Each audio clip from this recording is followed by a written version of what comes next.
Hi, it's Olga, and today I'll be making a Halloween shadow box using a 3D pen. Here is the pen that I have. It's really fun to play with and my children love it too, but I wondered if I can really use it for one of my crafting projects. So today is my first experiment and I'll be making a free-shaped frame with it. I'm using an old piece of packaging card to draw a template for my frame. I'm placing a fireplace die on it. That is going to be my focal image later on, and just drawing around it to create a right size window. Then I'm drawing the rest of the frame. It's going to be very free shape, nothing needs to be perfect. Now I have to switch on my 3D pen and let it heat up. That will take about 1 or 2 minutes. While it's heating up, I'll use a black marker to draw over the pencil lines just to see them better. When the green light is on, the pen is ready to use. This is the temperature slider and I'll set it to maximum for this project. Now all I have to do is to press this feed button and the plastic will start to come out of the nozzle. So I'm starting to fill in the shape between the lines using my template. Remember, this is not a hot glue gun. This stuff does not stick to anything, even to porous surfaces like this one, so it's better to hold it down with another hand to prevent shifting. Here is the closer look of what I'm doing. I'm not trying to draw any straight lines here, but rather keep it very organic. One more thing to notice is that the video is sped up. I'm moving much slower, in fact. There should be absolutely no rush here.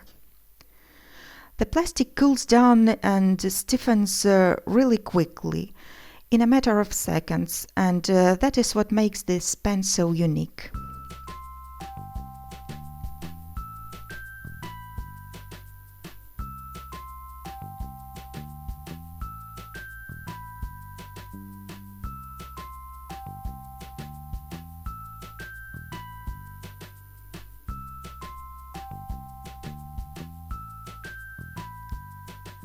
Next, I am going to use the wood coffee stir sticks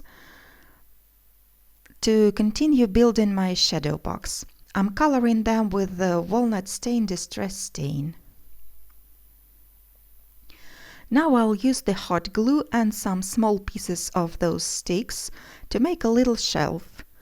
I'm just attaching the small pieces to the long ones and they will hold this construction together. I'm going to attach this shelf at the back side of my frame, again with the hot glue.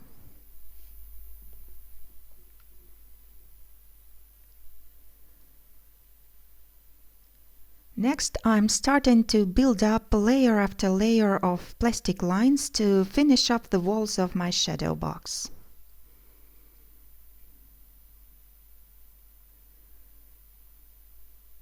Before I continue doing it, I have also decided to add some spiderweb die cuts right onto the frame.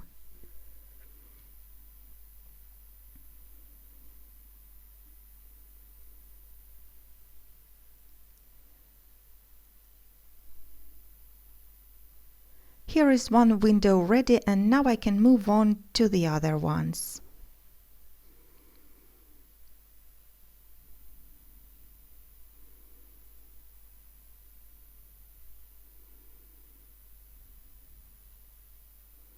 And there they are finished.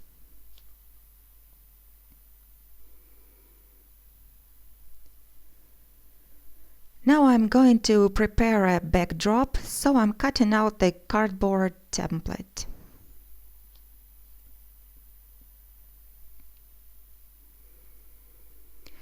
I'm applying some matte medium to it. Any white glue or tacky glue will do as well. And then I'm sticking down the tinted stir sticks to it one by one until I cover all the window area.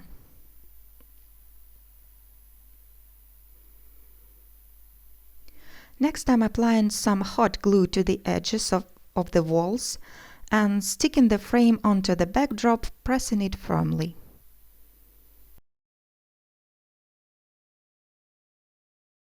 And to finish off the frame, I'm going to fill in all the cracks and holes in the walls to make them uniform.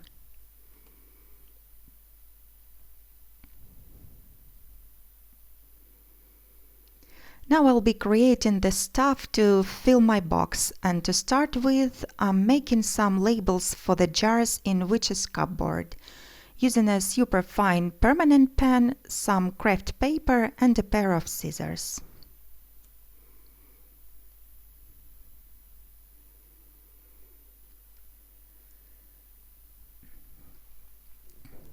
I have filled some tiny jewelry jars with glass drops medium, and now I am labeling and corking the jars.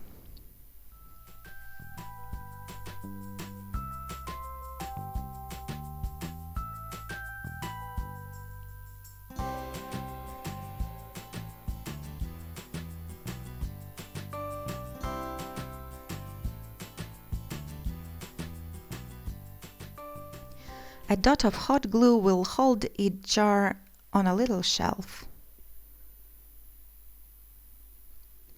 To make a witch's broom, I'm using a twig, some fibers from the real broom, and a piece of hemp twine.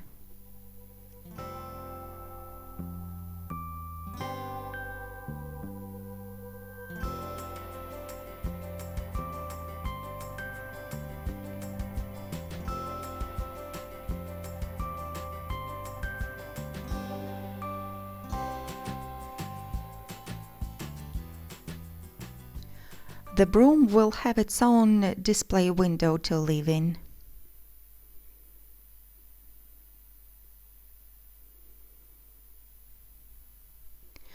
To create a fireplace, I'm coloring a piece of patterned paper with the tea dye distress ink. Then I'll be die cutting and embossing it. I'm adding some stenciling with a vintage photo, and after that I'll also distress the edges with the same ink.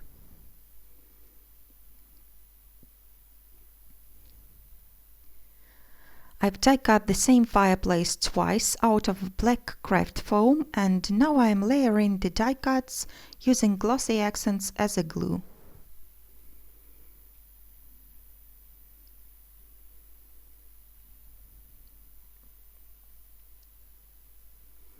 I have embossed a piece of black cardstock, and then I'm adding some highlights with metallic rub-on paint.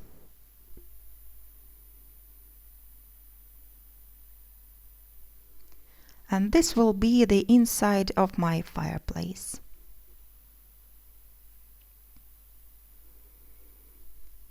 I have die cut some flames and logs, colored them with the distress inks, and now I'm sticking them into the fireplace one by one.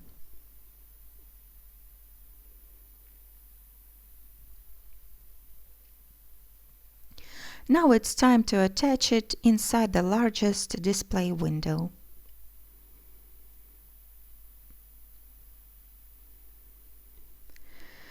Then I'll be adding some more die cuts to finish off my scene.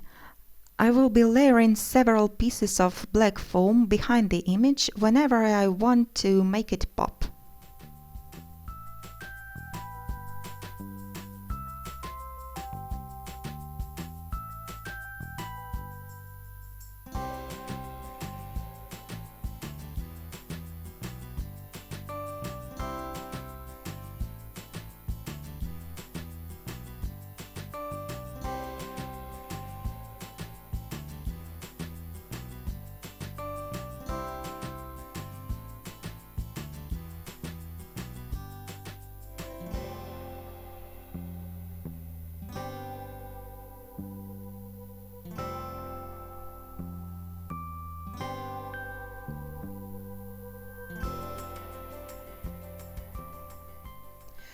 And this is what the finished project looks like.